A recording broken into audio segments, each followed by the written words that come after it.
Desert does not forget, it buries, it hides, but sometimes reveals. Beneath these sands lies a kingdom Rome feared and history tried to silence. The 11th century BCE, a time of monumental change in ancient Northeast Africa.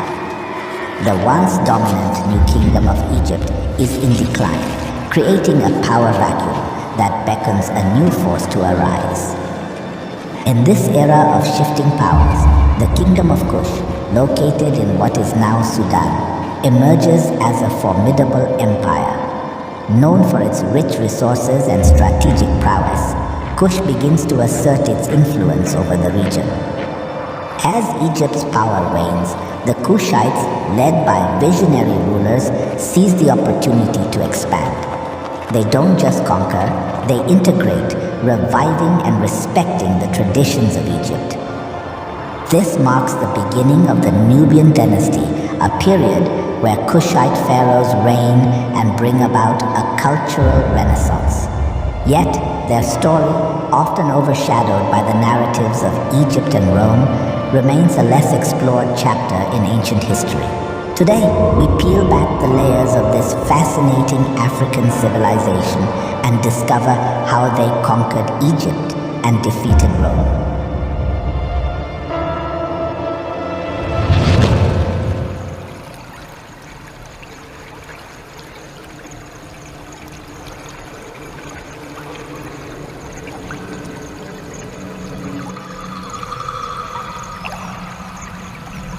Around 1070 BCE, in the shadows of the age-old Nile, where the river's life-giving waters caressed the golden sands, the dawn of the Kushite Empire began. This was a time of change, a time when the power of the new kingdom of Egypt was waning, and from the south, a new force was emerging.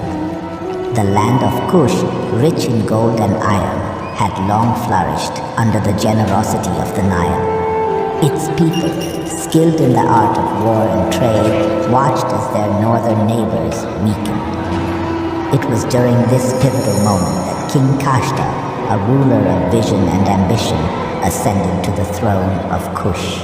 Under his reign, Kush witnessed a renaissance of innovation and power.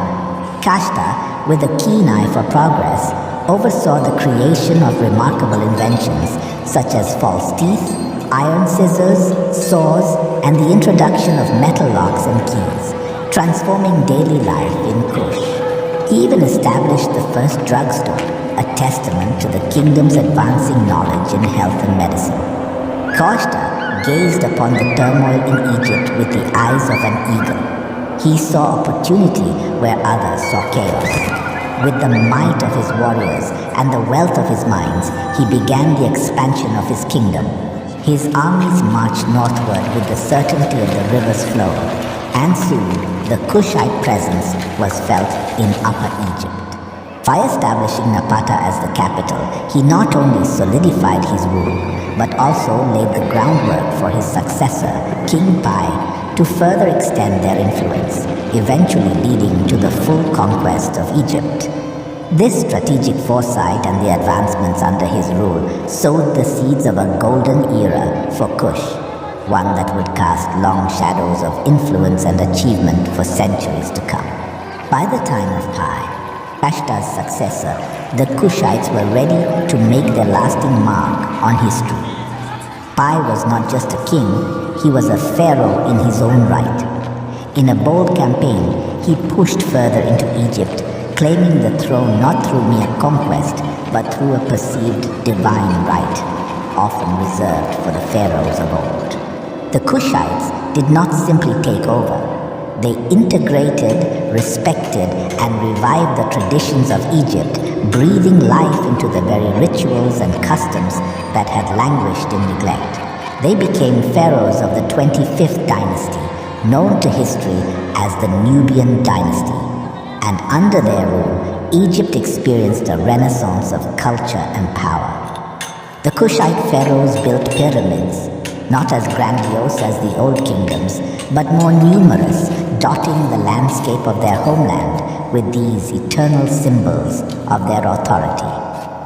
They left behind temples and monuments, inscribed with their achievements and adorned with images of their regal visages. Yet the Kushites' mastery was not confined to the realms of culture and governance alone. As the Kushite Empire reached the zenith of its economic and military might, it stood as a formidable force, its prowess honed through generations of skilled warriors who had served as mercenaries for Egyptian dynasties. Their tactics, refined and ruthless, surpassed even those of the vaunted Egyptian guard. Known for their mastery in siege and psychological warfare, the Kushites were a force that commanded both respect and fear. In a time when Rome's shadow loomed large, during the tumultuous era of Cleopatra and Mark Antony, the Kushite queen Amanirenas sent a message that would resonate through history. To the legendary Roman Emperor Caesar Augustus, then on the Greek island of Samos, preparing for an expedition to Syria, came envoys from the Kingdom of Kush. They bore a gift wrapped in layers of meaning, a bundle of golden arrows. "The queen sends you these arrows," they declared. To Augustus, these arrows bore a dual message, tokens of peace and friendship if he desired harmony, or instruments of war should he choose conflict.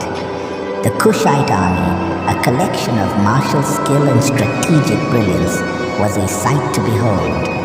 Their infantry, clad in heavy armor, wielded swords and spears with disciplined precision.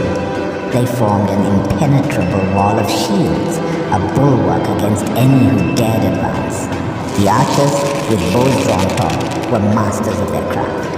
Their arrows, tipped with poison, flew true and far, sowing chaos in enemy ranks from a distance. And the cavalry, swift and deadly, were the Empire's striking arm. Mounted on swift steeds, they wielded lances and javelins, executing flanking maneuvers and surprise attacks with lethal efficiency. In 20 BC, when Roman forces under Cornelius Gallus dared to invade Nubia, capturing Napata and desecrating its sacred temples, Queen Amanirenas responded with a fury that would echo through the ages. She led a counter-offensive that reclaimed Napata, driving the Romans from Nubian soil. The following years saw a relentless struggle, with Roman forces, now under Gaius Petronius, pushing deep into Nubia only to be met with guerrilla attacks that bled them dry. In 16 BC, under Queen Amanirenas' indomitable command, the Kushites struck a decisive blow at the Battle of Naka. It was here that they captured the bronze head statue of Emperor Augustus, a symbol of Roman authority, turning it into a symbol of Kushite defiance. They spirited it away to be buried beneath a temple in their homeland. This act of audacity marked a turning point, leading to a peace treaty between 15 and 10 BC, where both empires acknowledged each other's sovereignty.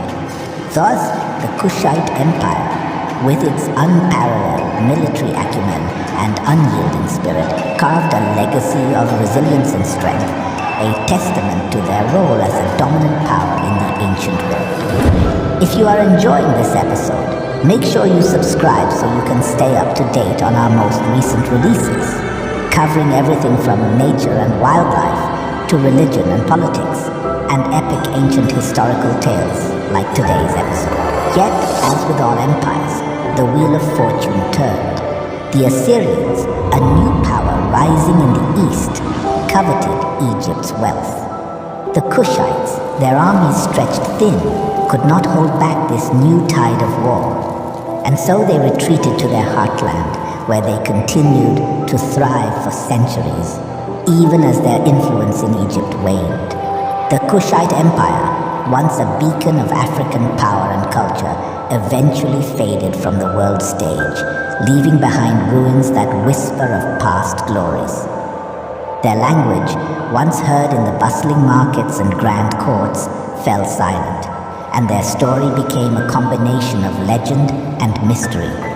Was their decline due to conquest by the Kingdom of Aksum, natural disasters, or internal conflicts? While the exact reasons remain unknown, ongoing excavations and research are bringing us closer to solving this mystery. As historians continue to uncover new evidence, we get closer to unraveling the enigma that is the Kushite kingdom. Through modern technology and scholarly efforts, we are beginning to understand the last chapters of this remarkable civilization that once rivaled the greatest empires of the ancient world.